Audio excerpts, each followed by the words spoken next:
하나님의 말씀은 빌립보서 1장 3절부터 11절 말씀까지입니다. 빌립보서 1장 3절부터 11절 말씀을 찾으셨으면 한 절 한 절씩 교독을 하도록 하시겠습니다. 내가 너희를 생각할 때마다 나의 하나님께 감사하며 간구할 때마다 너희 무리를 위하여 기쁨으로 항상 간구함은 너희가 첫날부터 이제까지 복음을 위한 일에 참여하고 있기 때문이라. 너희 안에서 착한 일을 시작하신 이가 그리스도 예수의 날까지 이루실 줄을 우리는 확신하노라. 내가 너희 무리를 위하여 이와 같이 생각하는 것이 마땅하니 이는 너희가 내 마음에 있음이며 나의 맹인과 복음을 변명함과 확정함에 너희가 다 나와 함께 은혜에 참여한 자가 됨이라. 내가 예수 그리스도의 심장으로 너희 무리를 얼마나 사모하는지 하나님이 내 증인이시리라. 내가 기도하노라. 너희 사랑을 지식과 모든 총명으로 점점 더 풍성하게 하사 너희로 지극히 선한 것을 분별하며 또 진실하여 허물 없이 그리스도의 날까지 이르고 나같이 예수 그리스도로 말미암아 의의 열매가 가득하여 하나님의 영광과 찬송이 되기를 원하노라. 아멘.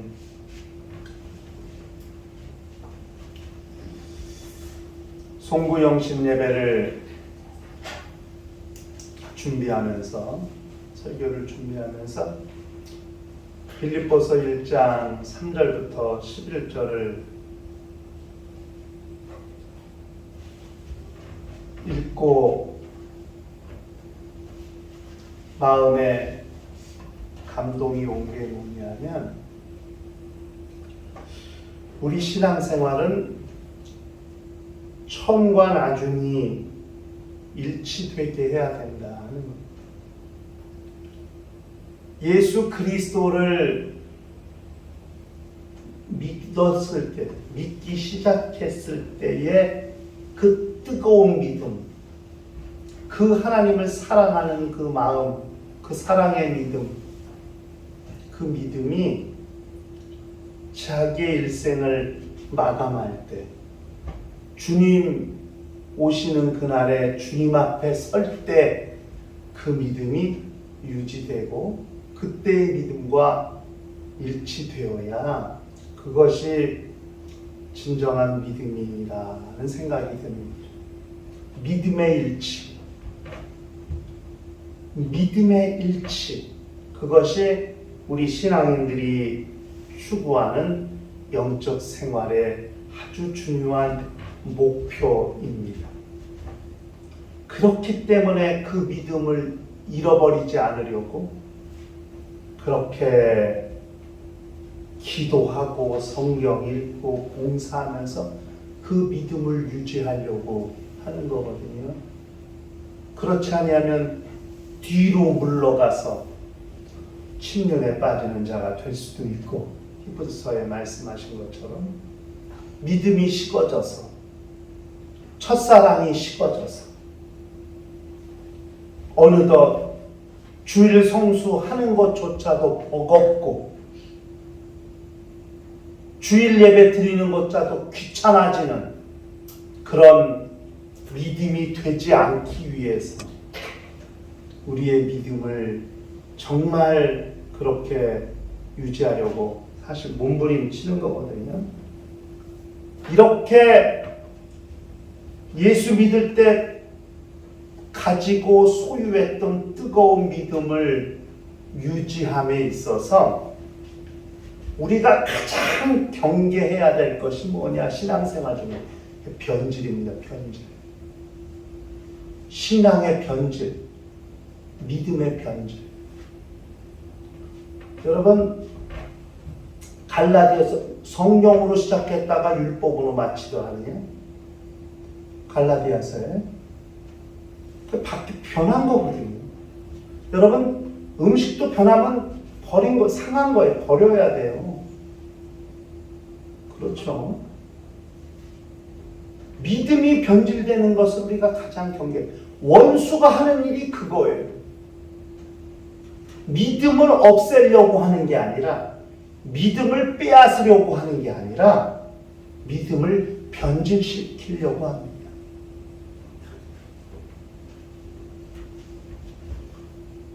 그렇게 뜨겁고 충만한 믿음의 소유자였던 자들이 다 믿음이 변질되니까 사이비 교주가 되고, 그렇죠? 전도관, 박태선, 통일교, 문선명, 신천지, 이만 다 장로들이었고, 박태선 씨나 문선명 씨는 어마어마한 능력 있는 평신도 도움사들이었고 장로들이었어요. 근데 믿음이 변질돼서 지금은 사이비 교주, 뭐 이 세상에 있지 않지만 그렇게 요즘 세간을, 우리나라 지금 정치판을 뜨겁게 달구고 있는 종교가 바로 통일교 아닙니까? 신천지도 한동안 엄청 시끌시끌했죠. 다 세상은 기독교라고 생각해요. 믿음이 변질되면 이건 회복이 될 수 없어요. 순간 실족할 수는 있어요. 베드로처럼 예수를 순간 3번이나 부인해서 실족할 수는 있어요. 미끄러질 수는 있으나 예수 말씀이 그러나 너는 돌이킨 후에 내 형제들을 굳게 하라, 이렇게 주님이 말씀하셨거든요. 실족할 수는 있지만 변질되면 안 됩니다. 변질되면 원상 회복될 수 없다는 것을 우리가 기억할 필요가 있어요. 믿음의 변질을 막기 위해서 우리가 부단히 우리의 믿음을 점검하는 거예요. 이렇게 가끔 교회 여러분 우편함에 편지가 와 있어요. 난 보고가 보면 그 신천지에서 보낸 거예요. 여기 무슨 서인천 무슨 뭐 베드로 집화 누구 하면서 담임 목사님께 아주 정주면서 이렇게 편지를 한 2장, 3장 이렇게 썼어요. 뭐 구구절절해요. 자기네 뭐 유튜브 보니까 유튜브 시청하라고 하고 뭐 어디서 집회하니까 집회 엄청 회복되지 않아요. 믿음의 변질을 막는 것이 매우 중요하고 필요합니다. 지금 이 세상은, 이 세상 마지막 때는 원수가 믿음을 빼앗으려 하지 않아요. 믿음을 변질시키려고 해요. 그거를 안 하려고. 그래서 깨어있으라는 거예요. 그래서 영을 분별하는 거예요. 이것이 옳은 건지 그른 것인지를 분별해야 돼요. 성경을 왜 읽어야 되느냐? 그런 영적 분별력을 갖기 위해서 성경을 읽어야 해요. 세상을 바라보는 잣대도, 정치권을 바라보는 잣대도, 이 사회를 바라보는 잣대도 성경이 기초가 되고 뿌리가 되어서 그 안목으로 세상을 바라봐야지. 아니면 신앙인들도 다 어렵습니다.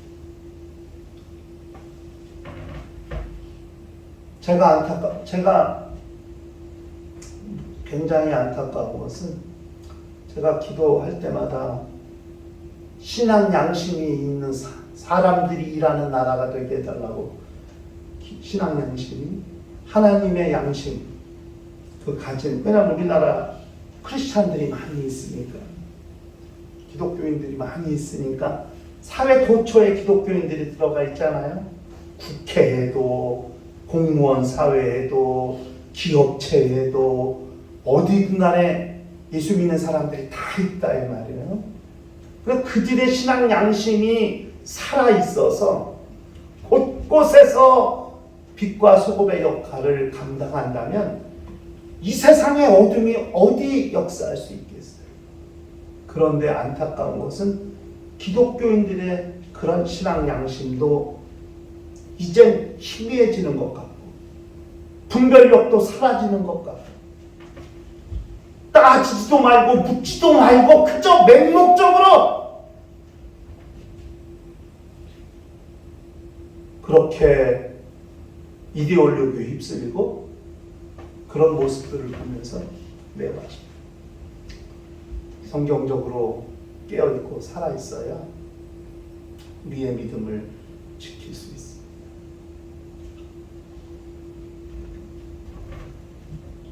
제가 설교를 준비하면서 그러면 변하지 않는 게, 이 세상에 변하지 않는 게 뭐가 있을까? 그랬더니 금이 있더라고. 금은 성질이 변하지 않는 특징이 있어요. 그래서 순금하고 정금의 차이가 뭘까? 그래가지고 제가 AI한테 물어봤어요. 순금과 정금의 차이가 뭐냐 그랬더니 AI가 답하기를 순금은 99.8% 이상 순도, 그게 순금이래. 그런데 정금은 그랬더니 그 순금을 기독교에서 사용하는 언어가 정금이래. 그렇게 AI가 말을 하더라고요.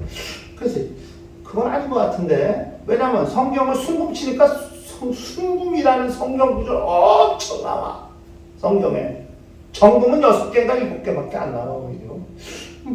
기독교에서 사용하는 용어는 아닌 것 같다는 생각이 드는데, 어쨌든 순금이든 정금이든 성질이 변하지 않습니다. 그것을 가지고 우리의 믿음도 정금처럼 순금처럼 변하지 않고 변질되지 않고 그리스도의 날까지, 그리스도의 재림의 날까지 우리의 믿음을 유지할 수 있기를 바라는 거거든요. 한 해를 마무리하면서 한 해를 시작할 때 우리의 믿음이 정금과 같이 처음에 믿은 그 믿음을 또 한 해 동안 잘 유지하고 영적 생활할 수 있기를 소원하면서 이 빌립보서 1장 3절부터 11절의 말씀을 상고하는 겁니다. 성경은 세상과 시간을 보는 관점이 달라요. 세상은 아침이 되고 저녁이 돼야 하루인데 성경은 저녁이 되고 아침이 된 이는 첫째 날이라 이렇게 말했습니다. 오늘 저녁이 되고 내일 아침이 되면 드디어 첫째 날입니다. 그래서 송구영신 예배는 매우 중요하죠. 송구영신 예배라는 게 성경에는 없어요. 성경 어디 찾아도 송구영신 예배라는 말이 나오질 않아요. 그럼 송구영신 예배는 성경에 어디서 가져온 겁니다. 이스라엘 정기 중에 나팔절이라는 절기가 있습니다. 그 나팔절이 끝나면 새해가 시작됐다고 그래요. 보통 6월절이 시작되는 거죠, 미리 말하면. 그래서 그 나팔절에서 아마 송구영신 예배를 착안해서 가져온 것이 아닌가, 이런 이제 이야기들을 하시는 분들이 있더라고요. 일단 저녁이 되고 아침이 되는 이 시점, 이전 것을 보내고 새로운 것을 환영하는 이 시점에 우리의 처음 믿음이 얼마나 잘 유지될 것이냐 하는 것을 함께 생각해 보고자 합니다. 빌립보서 1장 3절부터 11절을 상고하면서 이 빌립보서는 로마 감옥에 갇혀있는 바울이 빌립보 교인들한테 쓴 편지입니다. 빌립보 교회는 바울이 2차 전도 여행하는 중에 세워진 유럽 최초의 교회입니다. 사도행전 16장에 빌립보 교회가 세워지는 것을 자세히 기록하고 있거든요. 바울이 아시아로 가서 복음을 전하려고 하니까 자꾸 성령이 막으시는 거예요. 가지 못합니다. 그래서 아시아로 가지 못하고 있는데 밤중에 환상을 봤어요. 마게도냐에 있는 사람이 건너와가지고 바울에게 건너와서 우리를 도우라, 이런 꿈을 꾸게 되거든요.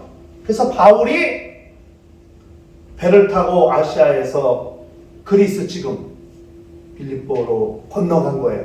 그 건너간 첫 관문이 빌립보라는 도시예요. 거 건너가서 기도할 처소를 찾는데 뭐 처음 갔으니까 기도할 처소가 있나 했는데 못 찾는데 가죽빛 옷감 장사하는 루디아라는 사람을 만난 거예요. 근데 그 사람한테 기도할 처소가 있냐니까 루디아가 자기 집으로 초청해서 그 루디아가 처음으로 예수를 믿은 거예요. 루디아 집사죠. 그리고 루디아 집에서 머물면서 기도하다가 낮에 점하는 여종, 귀신 들린 여종 하나를 만나가지고 그 귀신을 쫓아줬거든요. 그게 문제가 돼가지고 바울과 실라가 옥에 갇히게 됐어요. 착고가 차여있죠. 근데 한밤중에 바울과 실라가 찬송을 막 하고 기도 막 하니까 그냥 온문이 흔들리고 막 기진이 나고 막 손에 있는 착고가 다 풀리고 막 그냥 빌립보 감옥의 간수장이 놀래가지고 이거 큰일 났다, 죄수 다 도망간 줄 알고 자결을 하려고 그랬어. 근데 바울이 내 몸을 상하지 말라. 간수장이 깜짝 놀랐네. 내가 어떻게 하면 구원을 얻으리까? 현명한 말이죠. 바울이 주 예수를 믿으라. 그리하면 너와 내 집이 구원을 얻으리라. 그래가지고 간수장이 바울과 실라를 자기 집으로 데려가서 자기 집 식솔들, 종들 예수 믿고 침례받고, 그게 빌립보 교회의 출발이거든요. 그러니까 바울이 유럽으로 건너와서 루디아를 만나고 옥에 갇히게 된 걸 통해서 간수장 집안이 다 예수 믿는 것이 빌립보 교회의 시작인데, 얼마나 바울한테 빌립보 교회가 애착이 있겠어요. 그런데 지금 바울과 빌립보 교회가 헤어져 있어요. 바울은 로마 감옥에 있고 빌립보는 여기. 그 로마 감옥에 있는 바울과 빌립보 교인들 간에 편지로 교제되는 이 교제의 내용을 통해서 우리가 오늘 말씀의 은혜를 받으려고 하는 거예요. 바울이 그런 빌립보 교회를 칭찬하고 있어요. 잘 생각해 보세요. 바울을 목사라고 생각해봐. 빌립보 교회 담임 목사야. 근데 담임 목사가 지금 감옥에 가 있어. 교회는 성도들밖에 없어. 교회가 온전하겠어요? 목사가 없는 교회가 잘 유지가 되겠어요? 오늘날 목사 없는 교회 어떻게 될 것 같아요? 문 닫는 거예요. 교회가 유지되기가 어려울 수도 있는 거예요. 그런데 빌립보 교회는 전혀 미동함도 없어. 요동함도 없어. 여전히 굳건히 자기들의 믿음을 지키고 있고, 나아가서 바울과 깊은 사귐과 교제를 하고 있다는 거죠. 그렇기 때문에 바울이 빌립보 교회를 칭찬해요. 첫 번째 뭘 칭찬하냐 하면은, 첫 번째 복음을 위한 일에, 처음부터 복음을 위한 일에 너희가 참여하고 있다. 이렇게 바울이 이야기했거든요. 빌립보 교회는 교회로 세워진 처음부터 복음을 위한 일에 참여하고 있어요. 여기 참여하다는 말이 원어로 코이노니아라는 말이에요. 우리가 보통 코이노니아라고 하면 교제를 코이노니아라고 하잖아요. 근데 교제 위에도 참여 또는 사귐, 공유, 이런 의미가 있는 단어가 코이노니아라는 말입니다. 그러니까 예수를 믿을 때 말씀을 듣고 은혜를 받았으면, 은혜 받은 사람들이 하는 일은 그리스도 안에서 모든 일에 참여할 수 있어야죠. 그게 교제고 사귐입니다. 잘 생각해 보세요. 예수 믿기 전엔 활달하지도 않았고 내성적인 성격이었고, 그런데 예수 믿은 다음에 교회 안에서 들어와서 믿음의 사귐과 교제와 그런 교회 활동을 통해서 성격도 바뀌고 활달해지고, 얼마나 교제를 잘하는 사람들이 많아요. 굉장히 중요한 말. 은혜 받은 것을 교제를 통해서 받은 은혜를 견고히 하고 하나님의 말씀을 들은 것을 교제를 통해서 견고히 하는, 저는 이게 매우 중요하다고 생각하는 거거든요. 하나님과의 관계 속에서 은혜를 받았다면 성도들과의 관계, 교제 속에서 그 받은 은혜를 견고히 하고, 이거 매우 중요한 거거든요.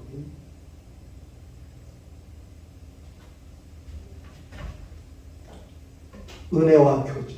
그러니까 지금 빌립보 교회는 그게 잘 돼요.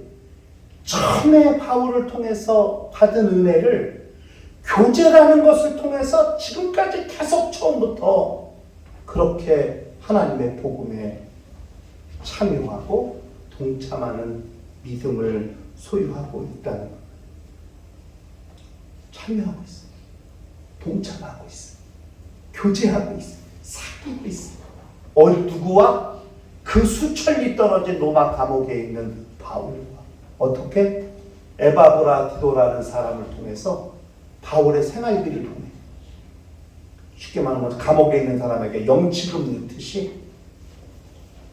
그리고 바울을 위해서 기도하는 걸 쉬지 않아. 여러분, 기도가 교제하는 것의 가장 핵심 중에 하나가 기도예요. 여러분, 우리가 모여서 구역 모임하고 하면 함께 중보기도 하고, 네? 그렇게 하잖아요. 이 굉장히 중요한 교제의 원칙이에요. 근데 이걸 언제부터? 처음부터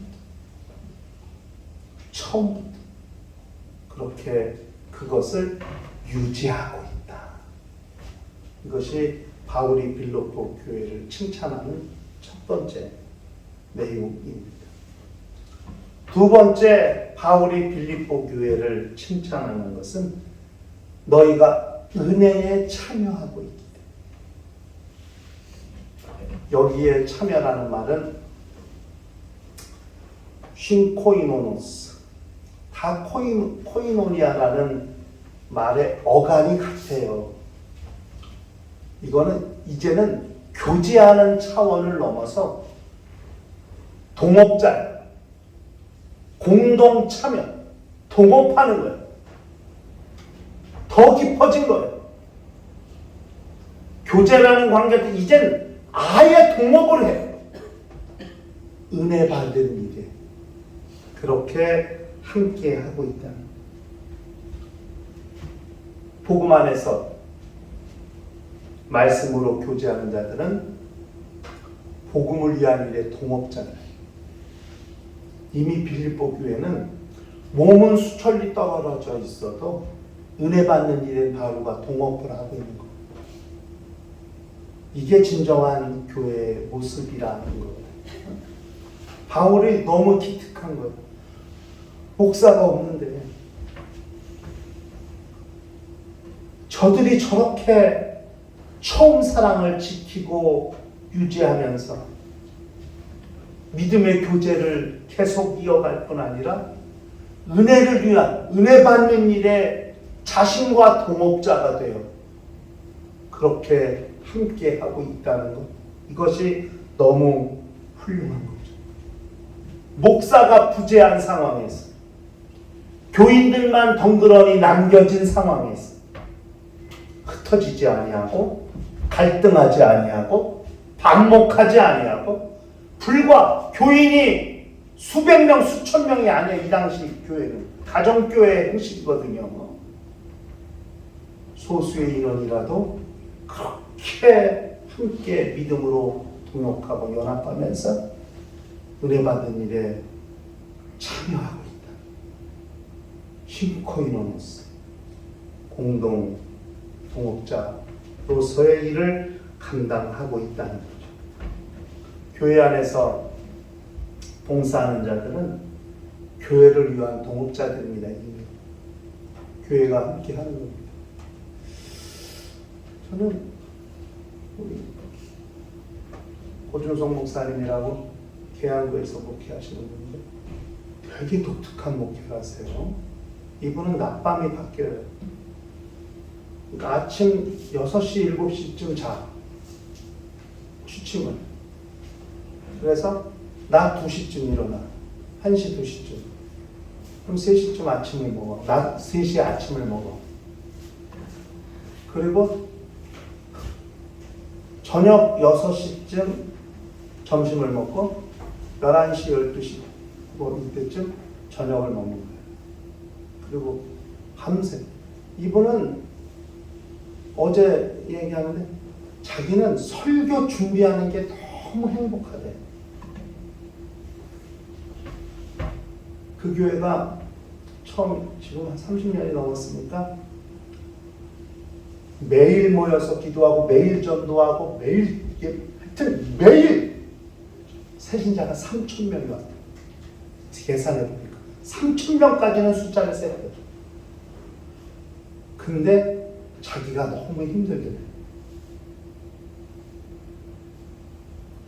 그래가지고 어느 날 너 행복하냐? 자기가 자기한테 물어봤다.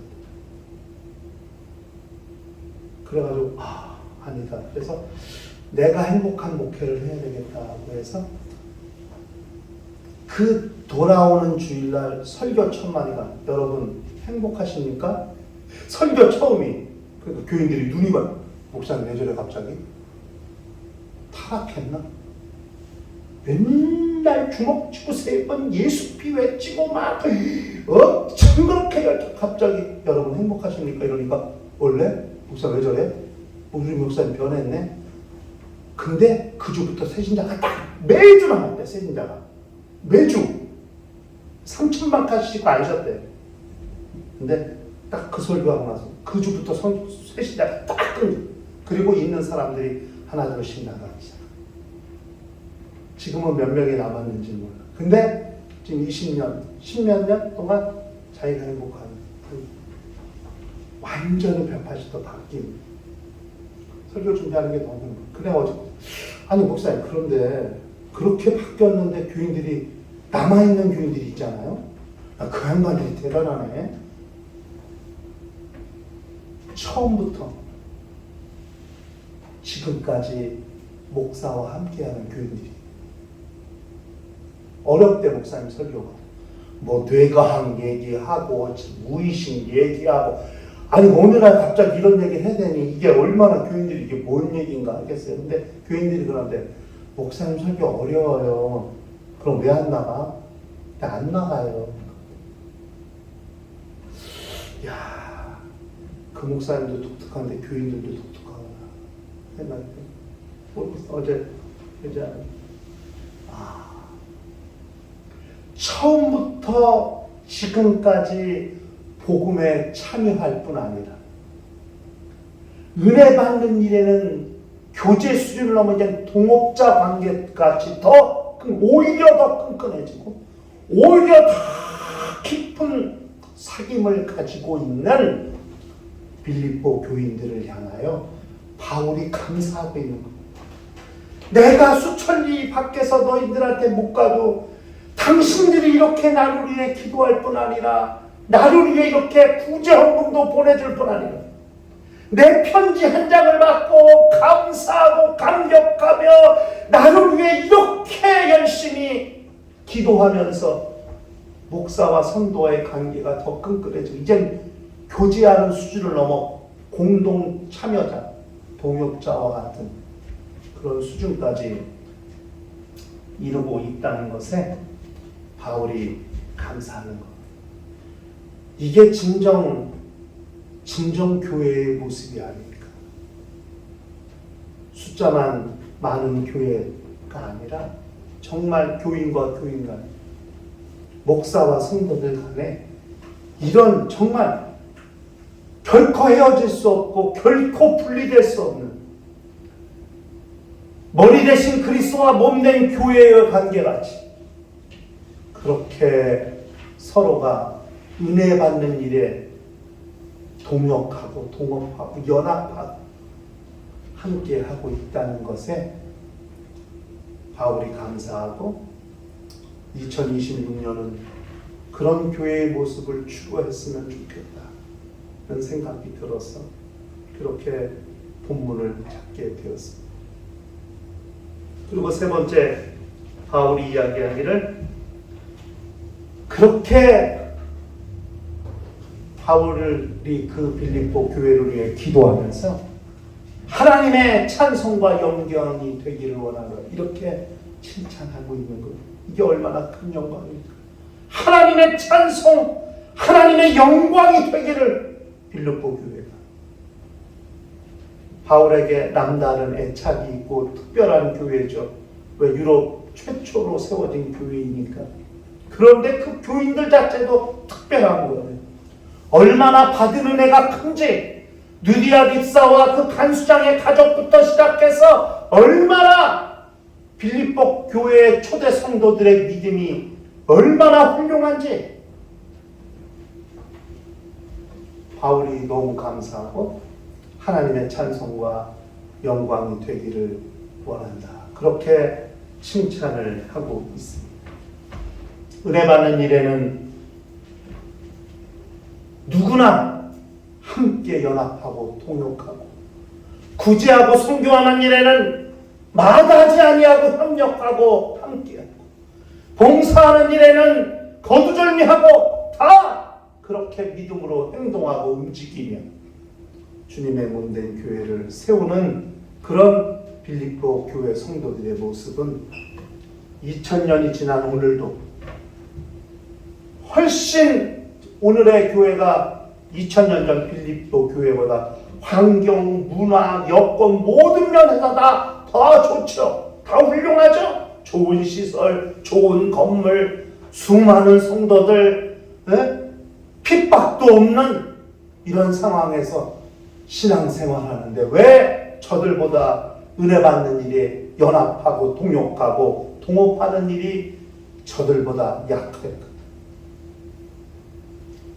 2020년 6년을 맞이하면서 진정한 교회의 모습, 처음 사랑을 끝까지 유지하고 처음 받은 은혜를 끝까지 유지하고 처음에 헌신하던 봉사하던 그 마음을 목사가 없어도 자신들끼리라도 그렇게 유지해가며 교회를 지키고 교회를 세워가고 있는 빌립보 성도들의 아름다운 신앙은 2026년을 맞이하는 우리에게도 교회의 모범 답안같이 교회가 추구해야 될 하나의 그런 목표와 같이 우리가 닮아가야 할 교회의 모습이 아닌가 그렇게 생각을 하면서 2026년 정말 침례교회의 특성같이 선교와 연합에 누구보다도 열정이 강렬한 침례교회의 특성을 제대로 온전히 발휘할 수 있는 거룩한 교회가 되기를 소원하면서 우리 모두가 다 은혜에 참여하고 복음에 참여하는 그 일이 시작부터 끝까지 유지되고 지속되는 거룩한 성도와 가정과 교회가 되시기를 주의 이름으로 축원합니다.